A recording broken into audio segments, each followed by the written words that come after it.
நாமத்தில் உங்கள் அனைவருக்கும் அவருடைய அன்பின் நல்வாழ்த்துக்கள். ஆண்டவருடைய தெய்வீக அன்பை நாம் நிறைவாக சுவைக்க நாம் அழைக்கப்படுகின்றோம்.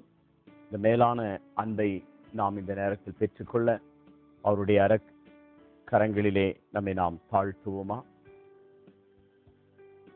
சிலுவை நாதர் இயேசுவின் பேரொளி வீசிடும் தூய கண்கள் என்னை நோக்கி பார்க்கின்றன, தம் காயங்களையும் பார்க்கின்றன.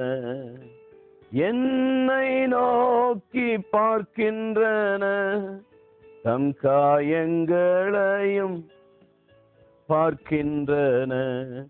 சிலுவை நாதர் இயேசுவின் பேரொளி வீசிடும் தூய கண்கள் என்னை நோக்கி பார்க்கின்றன, தம் காயங்களையும் பார்க்கின்றன. என்னை நோக்கி பார்க்கின்றன, தம் காயங்களையும் பார்க்கின்றன. என் கையால் பாவங்கள் செய்திட்டால் தம் கையின் காயங்கள் பார்க்கின்றாரே. என் கையால் பாவங்கள் செய்திட்டால் தம் கையின் காயங்கள் பார்க்கின்றாரே. தீய வழியில் என் கால்கள் சென்றால் தம் காலின் காயங்கள் பார்க்கின்றாரே. தீய வழியில் என் கால்கள் சென்றால் தம் காலின் காயங்கள் பார்க்கின்றாரே. சிலுவை நாதர் இயேசுவின் பேரொளி வீசிடும் தூய கண்கள் என்னை நோக்கி பார்க்கின்றன, தம் காயங்களையும் பார்க்கின்றன. என்னை நோக்கி பார்க்கின்றன, தம் காயங்களையும் பார்க்கின்றன. தீட்டுள்ள எண்ணம் என் இதயம் கொண்டால் ஈட்டி பாய்ந்த நெஞ்சை நோக்குகிறார். தீட்டுள்ள எண்ணம் என் இதயம் கொண்டால் ஈட்டி பாய்ந்த நெஞ்சை நோக்குகின்றார். வீண் பெருமை என்னில் இடம் பெற்றால் முள்மூடி பார்த்திட ஏங்குகிறார். வீண் பெருமை என்னில் இடம் பெற்றால் முள்மூடி பார்த்திட ஏங்குகிறார். சிலுவை நாதர் இயேசுவின் பேரொளி வீசிடும் தூய கண்கள் என்னை நோக்கி பார்க்கின்றன, தம் காயங்களையும் பார்க்கின்றன. என்னை நோக்கி பார்க்கின்றன, தம் காயங்களையும் பார்க்கின்றன. திருந்திடா பாவிக்காய் ஆழுகின்றார், வருந்திடா பிள்ளைக்காய் கலங்குகிறார்.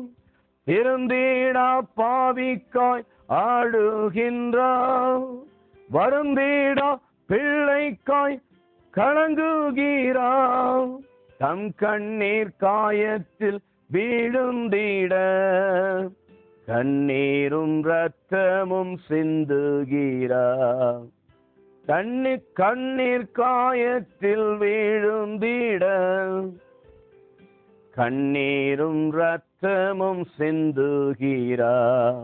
சிலுவை நாதர் இயேசுவின் பேரொளி வீசிடும் தூய கண்கள் என்னை நோக்கி பார்க்கின்றன, தம் காயங்களையும் பார்க்கின்றன, என்னை நோக்கி பார்க்கின்றன, தம் காயங்களையும் பார்க்கின்றன, தம் காயங்களையும் பார்க்கின்றன. ஆம் தந்தையே, எங்களுக்காக காயப்பட்டவரே, எங்களுக்காக நொறுக்கப்பட்டவரே, எனக்காக ரத்தம் சிந்தி என்னுடைய ஜீவனை கொடுத்தவரே, உம்முடைய மேலான இரக்கத்தையும் உம்முடைய கருணையும் எங்களுக்கு தாரும். உம்மை நோக்கி நாங்கள் பார்க்கும்படியாய் நீர் கிருபை செய்யும். எங்களை தாழ்த்துகிறோம், பரிசுத்தமாக நீரே புனிதப்படும் உமது அன்பின் கரங்களுக்குள் தாழ்த்தி அர்ப்பணித்து செபிக்கிறோம் எங்கள் நல்ல தகப்பனே, ஆமை. எனக்கு அருமையான சகோதர சகோதரிகளே, ஆண்டவருடைய உறவு எவ்வளவு மேலானது என்பதை குறித்து யோவான் செய்தி 15வது அதிகாரம் 1-8 இறை வசனங்கள் தெளிவாக்குகின்றன. உண்மையான திராட்சை செடி நானே, என் தந்தை அதை நட்டு வளர்ப்பவர். என்னிடமுள்ள கனிகொடாத கொடிகள் அனைத்தையும் அவர் தரித்து விடுவார். கனிதரும் அனைத்து கொடிகளை மிகுந்த கனிதரும்படி கழித்து விடுவார். நான் சொன்ன சொற்களால் நீங்கள் ஏற்கனவே தூய்மையாய் இருக்கின்றீர்கள். நான் உங்களோடு இணைந்திருப்பது போல நீங்களும் என்னோடு இணைந்திருங்கள். கொடி திராட்சை செடியோடு இணைந்திருந்தாலன்றி தானாக கனிதர முடியாது. அது போலவே நீங்களும் என்னோடு இணைந்திருந்தாலன்றி கனிதர இயலாது. நானே திராட்சை செடி, நீங்கள் அதனுடைய கொடிகள். ஒருவர் என்னுடனும் நான் அவருடனும் இணைந்திருந்தால் அவர் மிகுந்த கனிதருவார். என்னை விட்டு பிரிந்து உங்களால் எதுவும் செய்ய இயலாது. என்னோடு இணைந்திராதவர் கொடியைப் போல தரித்து எரியப்பட்டு உலர்ந்து போவர். அக்கொடிகள் கூட்டி சேர்க்கப்பட்டு நெருப்பிலிட்டு எரிக்கப்படும். நீங்கள் என்னுள்ளும் என் வார்த்தை உங்களுக்குள்ளும் நிலைத்திருந்தால் நீங்கள் விரும்பிய கேட்பதெல்லாம் நடக்கும். நீங்கள் மிகுந்த கனிதந்து என் சீடனாய் இருப்பதே என் தந்தைக்கு மாட்சி அளிக்கின்றது. எனக்கருமையான சகோதர சகோதரிகளே, கடவுளுக்கும் மனிதனுக்குள்ள உறவு ஒரு உடலின் உறுப்புகளை போல்தான். உடல் ஒரு மனிதனுக்கு மிக முக்கியமாய் தேவை, உறுப்புகளும் தேவை. உடலும் உறுப்புகளும் இணைந்ததுதான் இதோ உடல் என்று நாம் முழுமையாக சொல்லுகிறோம். உறுப்புகள் இல்லாமல் உடல் இருக்கலாம். உறுப்பை போல இறைவன் நம்மை அவரோடு இணைத்துக் கொள்ள விரும்புகிறார். அதைதான் இன்று சொல்லப்பட்ட இந்த ஊமையிலே, நானே மெய்யான திராட்சை செடி, என் தந்தை பயிரிடுகிறாக இருந்தாலும் நீங்கள் கொடிகள். You are the branches. You are the branches. I am the true vine. நான் தான் உண்மையான திராட்சை செடி, நீங்கள் அதனுடைய கிளை. நாம் இவற்றை கவனிக்கும் போது செடி மிக முக்கியம். ஏனென்றால் அந்த செடிதான் தரையோடு வேரோடு இணைந்து அந்த மரத்துக்கு வலுவையும் ஆற்றலையும் எல்லாவற்றையும் கொடுக்கின்றது. அந்த செடியானதும் மண்ணோடு இணைந்து இந்த உலகத்தோடு இணைந்து அது வேறிட்டு எவ்வளவு ஆழமாக செல்லுகிறதோ அந்த ஆழத்துக்கு ஏற்ற அளவுக்கு வளர்ந்து உயர்ந்து தழைத்து விரிந்து பறந்து அந்த செடி காணப்படுகிறது. மனிதனுடைய கண்களில் மிக அதிகமாக காண்பது அதனுடைய செடியை அல்ல, அதனுடைய தண்டல்ல, ஸ்டெம் அல்ல, இவன் அதனுடைய வேர்கள் கூட அல்ல. மனிதன் யாரும் அந்த வேரை பார்ப்பதில்லை. மனிதன் பார்ப்பதோ அதனுடைய கிளைகளை தான், அதில் இருக்கிற இலைகளை தான், அதில் இருக்கிற காய்களை தான், அதில் இருக்கிற கனிகளை தான். அந்த நிலையை கடவுள் நம்மை வைத்து அவர் தன்னை மறைத்து நமக்குள் செயல்படுத்த விரும்புகிறார். அவர் உண்மையான திராட்சை செடி, உண்மையாகவே அவர் திராட்சை செடியாகும். நாம் அவருடைய கிளைகளாக இருக்கும். நாம் இவை இரண்டும் இருக்க வேண்டும் என்றால் இணைப்பு தேவை. அபாய்டிங், நிலைத்திருத்தல். செடியோடு கிளைகள் இணைந்திருக்க வேண்டும், செடியும் கிளைகளோடு இணைந்திருக்க வேண்டும். ஆகவேதான் நான் உங்களில் நிலைத்திருப்பது போல நீங்களும் என்னில் நிலைத்திருங்க. அவர் நிலைத்திருக்கிறது உண்மையா? Is it true that he abides in us? உண்மைதான். நீங்கள் என்னை தேர்ந்து கொள்ளவில்லை, நான் தான் உங்களை தேர்ந்து கொண்டேன். யோவான் 15:14 சொல்லுகிறார். You did not choose me, but I chose you. நான் தான் உங்களை தேர்ந்து கொண்டேன். ஆகவே நம்மில் நிலைத்திருக்க அவர் நம்மை தெரிந்து கொண்டார். ஏனென்றால் உலகிற்கு சென்று கனி தரும்படியாகவும் அந்த கனியில் நிலைத்திருக்கும்படியாய் நான் உங்களை ஏற்படுத்தினேன். ஆகவே நம்மோடு இணைந்திருக்க அவர்தான் நம்மை தெரிந்து கொண்டார். நாம் விரும்பியதால் ஆண்டவர் வரவில்லை, அவர் விரும்பியதால் நம்மிடத்திலே வந்தார். இதை சங்கீதம் திருப்பாடல் 134:14 சொல்லப்பட்டிருக்கிறது. நான் விரும்பியதால் இது உங்களிடத்தில் நான் வாசம் செய்கிறேன் என்று சொல்லியிருக்கின்றார். எனவேதான் அவர் மனிதனோடு இணைந்திருக்கு. I loved you with an everlasting love. எரேமியா தீர்க்கதரிசியின் புத்தகம் 31:3 குறிப்பிடப்பட்டது. I loved you with an everlasting love. Therefore I continue to love. மாலாக்கியம் 3:6 சொல்லப்பட்டிருக்கு. நான் மாறாதவனாய் இருப்பதால் நீங்கள் இன்றும் அழியாமல் இருக்கிறீர்கள். இயேசு கிறிஸ்து நேற்றும் என்றும் என்றும் மாறாதவர். எபிரேயர் 13:8 சொல்லுகிறார். நான் உன்னை விலகுவதும் இல்லை, உன்னை நான் கைவிடுவதும். அவருடைய நிலைத்திருத்தல், abiding presence உண்மையாக இருக்கிறது. எப்படி நாம் அறிகிறோம்? இதை மிக தெளிவாக ரோமர் புத்தகம் 5:5 சொல்லப்பட்டிருக்கு. கடவுள் நம்மை எப்படி அன்பு செய்கிறார் என்பதை நாம் எவ்வாறு அறிகிறோம்? அவர் நமக்குள் கொடுத்திருக்கிற அந்த ஆவியினை கொண்டு கடவுள் நம்மில் இணைந்திருக்கிறார், நிலைத்திருக்கிறார் என்பதை நாம் அறிந்திருக்கிறோம். நாம் நல்லவர்கள் என்பதனால் அல்ல, பரிசுத்தவான்கள் என்பதால் அல்ல, நாம் உயர்குடி மக்கள் என்பதால் அல்ல, நாம் ஒன்றுக்குமே பிரயோஜனமற்றவர்கள் என்பதனால்தான். 1 கொரிந்தியர் புத்தகம் 1 26-31 வசனங்கள் சொல்லப்பட்டிருக்கு. தகுதியற்றவர்களை தகுதி பாராட்டும்படி செய்தவர் அவர். அவை யாரும் பெருமை பாராட்ட முடியாது. பெருமை பாராட்டுவதன் ஆண்டவரில் தான் பெருமை பாராட்டு. அவருடைய நிலைத்திருக்கக்கூடிய தன்மை அவரால் வந்தது. அப்படி என்றால் நாம் அவரில் நிலைத்திருக்க வேண்டும். We should abide in him. நாம் அவரோடு நிலைத்திருக்க வேண்டும். நாம் அவரோடு நிலைத்திருப்பது என்பது என்றால் அர்த்தம் என்ன? நாம் செய்கிற நல்ல காரியத்தால் அல்ல, நாம் பெரியவர்கள் என்பதால் அல்ல, உயர்குடியிலே பிறந்ததால் அல்ல, ஆசீர்வாதங்களை பெற்றிருப்பதால் அல்ல. He shows his mercy. அவருடைய கிருபை, சுத்த கிருபை நமக்கு அவரில் பங்கு தந்திருக்கிறார். அவருடைய இறை ஆட்சியிலே பங்கு தந்திருக்க, நாம் அவருடைய பிள்ளைகளாகும் தகுதியை அவர் தந்திருக்க, உரிமையை தந்திருக்க, அவரோடு இணையும் தகுதியை தந்திருக்க. அப்படி இணைகிறோம் என்றால் நாம் நம்மை அன்பு செய்கிறார். God loves you. அவர் என்னை அன்பு செய்கிறார். நான் தகுதியற்றவனால, நான் ஒன்றுமில்லாதவனாக இருந்தால் என்னை அவர் அன்பு செய்கிறார் என்று நினைக்கும் போதே நாம் அவரில் நிலைத்திருக்கிறோம். நம்முடைய தகுதியின்மை உணர உணர எந்த அளவுக்கு ஆண்டவர் நம்மை அன்பு செய்கிறார் என்பதை நாம் அறிந்து கொள்ளலாம். இதைதான் லூக்கா நற்செய்தி 5:8 பார்க்க, பேதுரு இரவு முழுவதும் பாடுபட்டு ஒன்றும் கிடைக்கவில்லை, ஆனால் உன் வலையை ஆழத்தில் போடு என்று சொன்னபோது லூக்கா 5:8 பார்க்க, நான் பாவி, என்னை விட்டு நீ அகன்று செல். நான் பாவி, என்னை விட்டு நீ அகன்று செல்.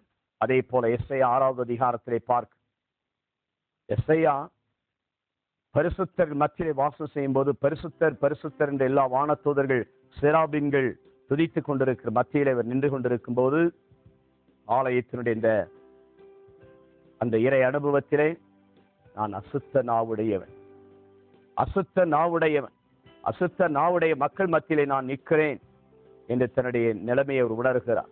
அப்போது சேராபீன்கள் ஒருவர் அங்கு வந்து குரட்டினை நெருப்பெடுத்து அவருடைய நாவை தூய்மைப்படுத்தி அவரை தூய்மைப்படுத்துகிறார். அப்போது யார் எனக்காக போவார்கள் என்று சொன்னபோது இதோ நான் இருக்கிறேன் என்று அவர் தன்னை அர்ப்பணிக்கின்றார். இவ்வாறாக கடவுளுடைய அன்பு என்றும் நம்மோடு இருந்து கொண்டிருக்கிறது, நமக்குள் இருக்கிறது. அவருடைய ஆவியின் நமக்குள் இணைந்திருப்பதால் அவர் நம்மோடு இருக்கிறார். இந்த இணைப்பின் தன்மையை நாம் உணர்ந்து கொள்ள வேண்டும். அப்படி உணர்ந்து கொள்வதற்காகத்தான் இந்த திராட்சை செடி இந்த ஊமையிலே அவர் என்ன சொல்லுகிறார்? கனிகொடாத எந்த ஒரு கிளையும் அவர் தரித்து விடுவார், எப்பவும் அதை தரித்து விடுவார். கனிதராத ஒன்றையும் இருக்கிற கொடியை அவர் தரித்து விடுவார். மிகுந்த கனிதரும்படி, அதுவும் எதற்காக என்றால் மிகுந்த கனிதரும்படி அவர் கழித்து விடுவார். சில நேரங்களில் அதை ப்ரூன் பண்ணுவார்.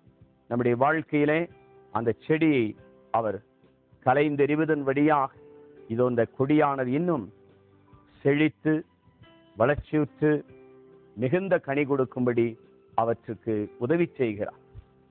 ஆகவேதான் நம்முடைய வாழ்க்கையிலே சில நேரங்களிலே ஆண்டவர் பல துன்பங்கள் அனுமதிக்கிறார். பல கஷ்டங்கள் நம்முடைய வாழ்க்கையில் வருகின்றன, பல வேதனைகள் நம்முடைய வாழ்க்கையில் வருகின்றன.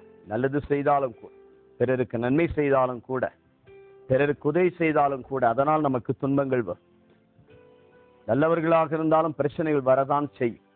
நான் யோவான் செய்தி 16:33 சொல்லப்பட்டிருக்கு. உலகத்தில் வேதனை உண்டு, துன்ப துயரங்கள் உண்டு, ஆனால் நான் உலகத்தை ஜெயித்தேன். ஆண்டவர் எந்த தீமையும் செய்யவில்லை. அவருக்கும் பல பிரச்சனைகள், சோதனைகள், வேதனைகள், பாரங்கள் இருந்தன. இதன் வழியாக அவர் நேரடியாக கீழ்ப்படிதலை துய்த்துணர்ந்து நிறைவுள்ளவராகி கீழ்ப்படிவோர் அனைவருக்கும் அவர் முடிவில்லா மீட்பின் காரணமானார். எபிரேயர் 2:18 சொல்லப்பட்டிருக்கிறது. ஆகவே அவர் சில நேரங்களிலே அந்த கிளைகளை அவர் கழித்து விடுகிறார். அது மட்டுமல்ல, அவர் அந்த திராட்சை செடி இணைந்திருக்க அவர் எப்போதுமே அவர் துணையாக இருக்கிறார். அவரை பிரிந்து நாம் ஒன்றும் செய்ய முடியாது. அவர் நமக்கு தேவை எந்த ஒரு நிலை இருந்தால். ஏனென்றால் கிளைகளுக்கோ இலைகளுக்கோ காய்க்கோ கனிக்கோ ஆற்றல் எங்கிருந்து வருகிறது? அந்த மரத்தினுடைய வேரிலிருந்து, மரத்தின் வேரிலிருந்து அதனுடைய ஆற்றல் கிளம்புகிறது. ஒருவேளை இலைகளிலே ஸ்டார்ச் தயாரிக்கலாம், சூரிய வெளி பெறலாம், மழை நீரெல்லாம் ஏற்றுக்கொள்ளலாம். ஆனால் அதற்கு அடிப்படையாக இருப்பது அதனுடைய வேர்கள். ஆகவே எபேசியர் புத்தகம் 3வது அதிகாரம் 17வது வசனத்தில் என்ன சொல்லப்பட்டிருக்கிறது? Be rooted and grounded in love of Christ. கிறிஸ்துவனுடைய அன்பில் அடித்தளமும் ஆணிவேருமாய் கொண்டிருங்கள். கிறிஸ்துவனுடைய அன்புதான் உன்னுடைய அடித்தளமாக, the basement. இப்பொழுது நான் நிற்கிறேன் என்றால் என் கால்கள் தரையை ஒரு தகுதியோடு நின்று கொண்டிருக்கு.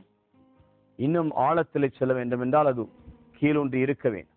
அது இன்னும் மேலாக செல்ல வேண்டும் என்றால் அது இன்னும் ஆழத்துக்கு செல்ல வேண்டும். அப்படிதான் எல்லா மரங்கள் உயர்ந்து காணப்படுவதற்கு காரணம் அதனுடைய வேர், ஆணி வேர் ஆழத்துக்கு செல்லுகிறது.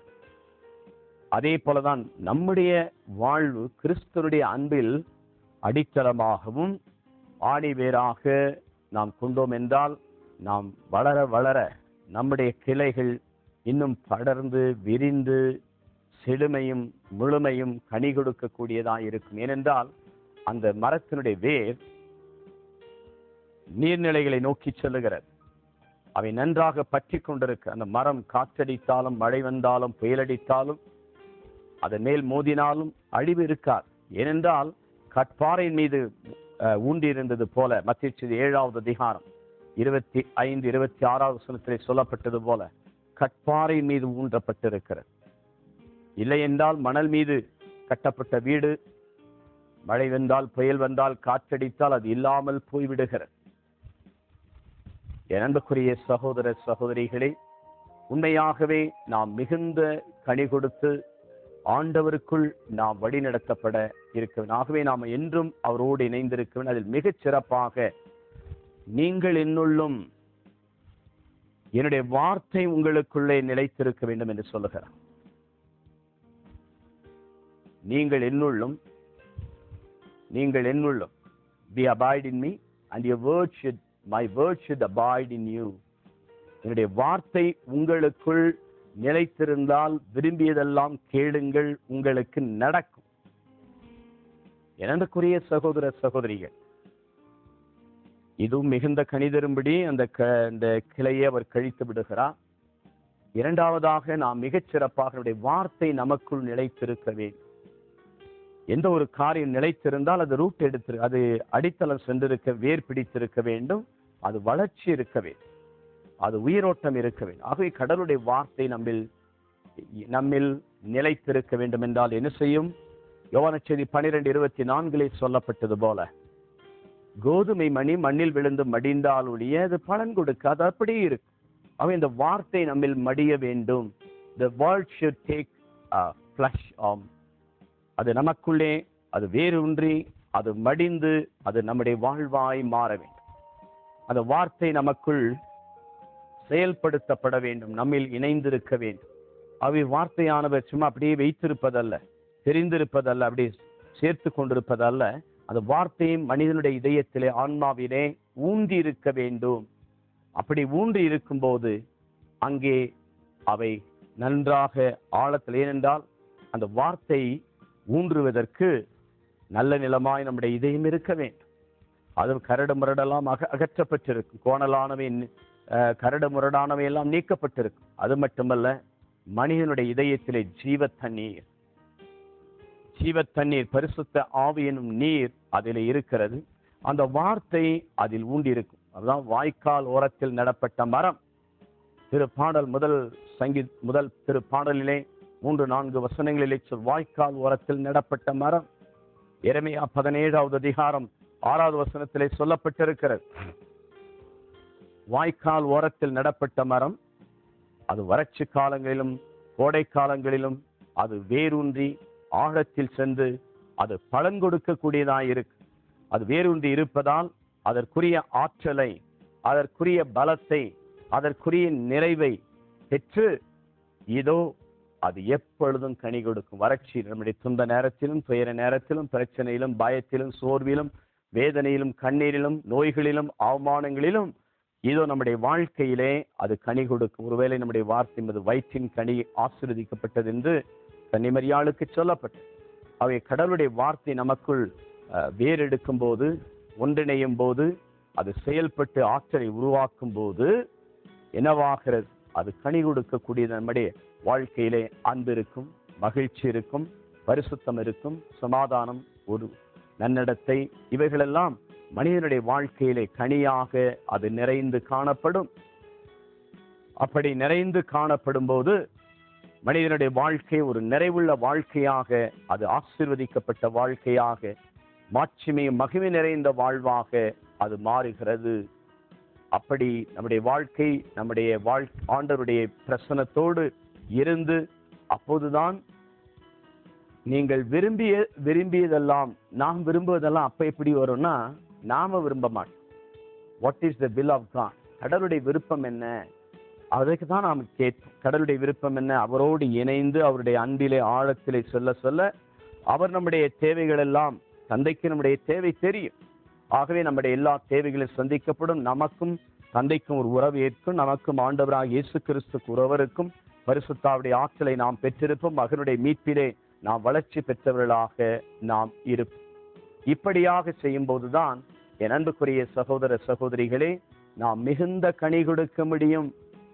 மிகுந்த கனி, மரத்திலே அல்லது செடியிலே, கொடியிலே மிகுந்த கனி கொடுக்கிறதை கண்ணால் பார்க்கிறார். இன்னைக்கு மனிதனிடத்திலே இருக்கிற கனி எப்படி பார்க்க முடியும்? அவுட்கம், எஃபெக்டிலிருந்து, பழத்திலிருந்து தான், கனியிலிருந்து தான் அந்த மரத்தை நாம் அறிந்து கொள்ள முடியும்.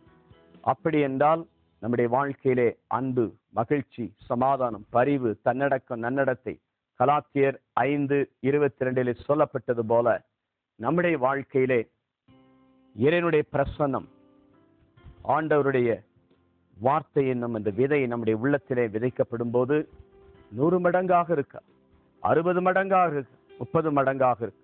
அது மடங்கு, போர்ஷன், ரேஷியோ, 1-2 அல்ல.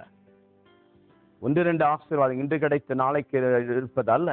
அது என்றைக்கும் மடங்காகவே மடங்காகவே எல்லா காலங்களிலும் கனி கொடுக்கும். எசேக்கியேல் 47வது அதிகாரத்திலே பார்க்கும் 12வது வசனத்திலே அந்த தண்ணீர் செல்லுகிற இடமெல்லாம் செழுமையாக வாய்க்கால் ஓரத்தில் நடப்பட்ட மரம் அது எல்லா காலங்களிலும் கனிகளும். The fruit will last till the end. அந்த கனியிலே நிலைத்திருக்கும். மிகுந்த கனி மட்டுமல்ல, not more fruits, but the fruit will be lasting forever and ever. என்றைக்கும் அது நிலைத்திருக்கக்கூடிய கனியா. சிலருடைய வாழ்க்கையில மகிழ்ச்சி என்று நிலைத்து, சமாதானம் நிலைத்திற்காகவே தான் யோவான் நற்செய்தி 15:11 என்ன சொல்லி, என் மகிழ்ச்சி உங்களில் இருக்கும்படியாகும், உங்கள் மகிழ்ச்சி நிறைவடையும்படியாய் நான் இதை உங்களுக்கு சொன்னேன். இதற்கு நாம் என்ன செய்யப்பட வேண்டும்? நாம் அவருடைய சீடர்களாய் அவரை பின்பற்ற வேண்டும். யோவான் நற்செய்தி 15:8 சொல்லப்படும், நீங்கள் மிகுந்த கனி தந்து என் சீடனாய் விளங்குவதே தந்தைக்கு மகிமை. கனிக்கும் சீடனுக்கும் என்ன உறவு? நாம் தொடர்ந்து ஆண்டவரை பின்பற்ற வேண்டும். இதோ ஒரு நாள் 2 நாள் மட்டும் அவரில் நிலைத்திருப்பதல்ல, தொடர்ந்து continuous process, continuous change of mind. நாம் ஆண்டவருக்குள் நாம் பின்பற்றாவேதான் என்னை பின் சொல்ல விரும்புகிறவன். யோவான் நற்செய்தி 14:24 என்ன சொல்லுகிறது? like to follow me, மத்தேயு 9:9 follow me, என்னை பின்பற்றுகிறவன் தன்னலம் துறந்து தன் சிலுவையை சுமந்து கொண்டு என் பின்னே வரட்டும். ஆம் அன்புக்குரிய சகோதர சகோதரிகளே, நாம் மிகுந்த கனி கொடுப்பது முக்கியமல்ல, முக்கியம்தான். அதே நேரத்திலே நாம் தொடர்ந்து நிலைத்திருந்து நாம் கனி கொடுக்க வேண்டியவர்களாக இருக்கிறோம். அந்த கனி மிகுந்த கனியாக, நிறைவுள்ள கனியாக, ஆசீர்வாதமுள்ள கனியாக இறைவன் நம்மை ஆசீர்வதிப்பார். ஆனால் ஆண்டவருடைய வார்த்தை நமக்குள் குடிக்கொண்டிருக்க வேண்டும். நமக்குள் இருக்கிற ஆவியானவரில் இணைந்து செயல்படும் போது இந்த கனியை கொடுப்போமாக. தான் கனிமரியாரிடத்திலே எலிசபெத் அம்மாள் பரிசுத்த ஆவியால் தூண்டப்பட்டு என்ன சொன்னார்? அது வயிற்றின் கனியும் ஆசீர்வதிக்கப்பட்டது. Blessed is the womb. ஆசீர்வதிக்கப்பட்ட கனி. ஏனென்றால் நீ இதயத்திலே கன்னிமரியாள் அந்த வார்த்தையை ஏற்றுக்கொண்டு தியானித்தாள் என்று லூக்கா 2:19 நாம் பார்க்கிறோம்.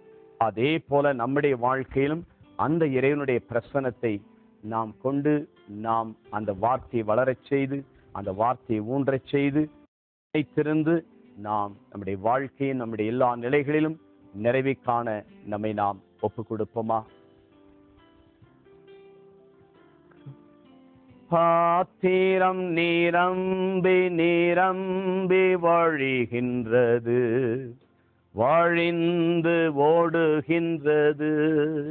என் பாத்திரம் நிரம்பி நிரம்பி வழிகின்றது, வழிந்து ஓடுகின்றது. எனக்குள்ளே ஜீவ ஊற்று, அது வற்றாது ஒரு நாளும். எனக்குள்ளே ஜீவ ஊற்று, அது வற்றாது ஒரு நாளும். என் பாத்திரம் நிரம்பி நிரம்பி வழிகின்றது, வழிந்து ஓடுகின்றது. கனிதரும் மரம் நானே, அகிலமெங்கும் பரவிடுவேன். கனிதரும் மரம் நானே, அகிலமெங்கும் பரவிடுவேன். இலைகள் உதிர்வதில்லை, கனிகள் கெடுவதில்லை.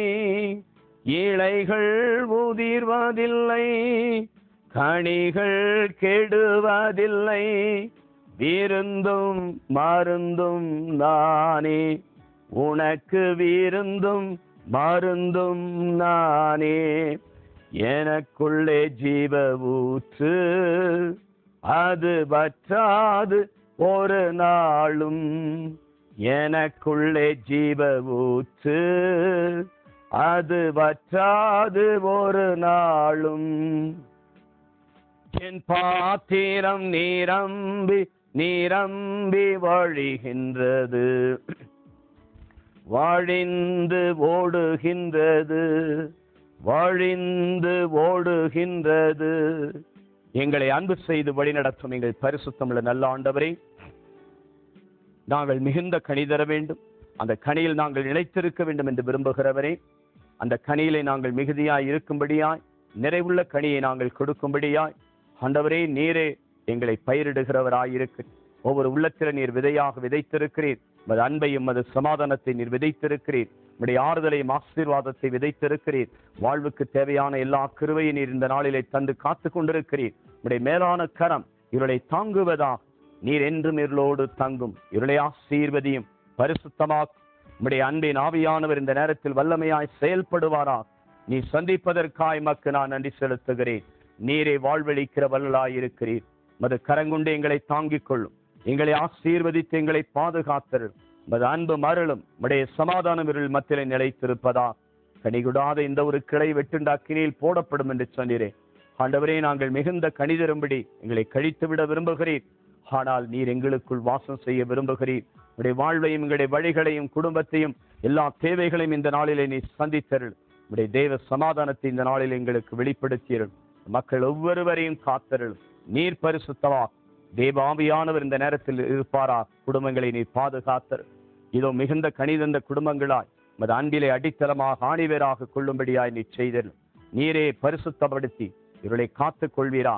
நீரை தொடர்ந்து ஆசீர்வதியும். மெய்யான திராட்சை செடியாகி நீர் இவர்களை ஆதரித்தருள். எல்லா நோயாளிகளை தொடும். பாரமும் கண்ணீரும் கவலையும் சூழ்ந்திருக்கிறவருடைய வாழ்வில், உடலில் நோய்களை சுமந்திருக்கிறவள், உடலில் பாரங்களை தீராத வழிகளை சுமந்திருக்கிற இந்த மக்களை நீ சந்தித்துக் கொண்டிருப்பதற்காய் மக்கள் நன்றி செலுத்துகிறேன். தொடர்ந்து ஆசீர்வதியும். தொடர்ந்து இவர்களை புனிதப்படுத்தியர்கள். மது வல்லமை ஆற்றலும் இவர்களுக்குள் கடந்து மூடுவதா. நீரே இவர்களுக்கு வாழ்வளிக்கிறீர். மது வல்லமையை கொடுத்து இவர்களை என்றும் புனிதமாக்கிறீர்கள். இப்பொழுது இந்த குடும்பங்களில் விடுதலை தாரும். நம்பிக்கையை நீர் ஊற்றுவதற்காய் மக்கள் நன்றி செலுத்துகிறோம். தொடர்ந்து ஆசீர்வதியும், பரிசுத்தமாக புனிதப்படுத்தியவர்களை காத்து ரட்சியும். இயேசு இரட்சகருடைய பரிசுத்தமுள்ள நாமம் பிதா, சுதன், பரிசுத்த ஆவிதாமே நிறைவாய் ஆசீர்வதிப்பாராக. ஆமென்.